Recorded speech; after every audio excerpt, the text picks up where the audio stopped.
High everyone, welcome back to another mini vlog সান্দাফুর ট্রিপে। এইটা আমার থার্ড মিনি ভ্লগ।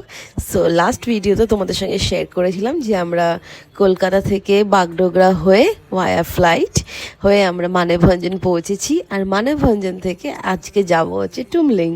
সো আমরা এখানে একটা ল্যান্ড রোভার অলরেডি বুক করে দিয়েছি, কিন্তু তার আগে সকাল সকাল একটু 1 কাপ গরম চা আর সুন্দর একটা ব্রেকফাস্ট করে আমরা বেরিয়ে পড়লাম। অ্যান্ড তারপর থেকে লাইক আলাদাই একটা ওয়ার্ল্ডে আমরা চলে গেছিলাম।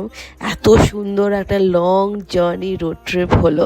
তার মাঝখানে একটা টুমলিংয়ে সাইট সিনে যাওয়ার আগে আমরা চিত্রে বলে একটা জায়গায় স্টপ নিয়েছিলাম, যেটা ছিল একটা সাইট দেখার জন্য। খুবই খুবই সুন্দর জায়গা, মেসমারাইজিং ভিউ অ্যাকচুয়ালি টুমলিং যাওয়ার পথে। আর তারপরে যে জার্নিটা হলো ল্যান্ড রোভারে, আলাদাই ব্রেথ টেকিং ভিউজ।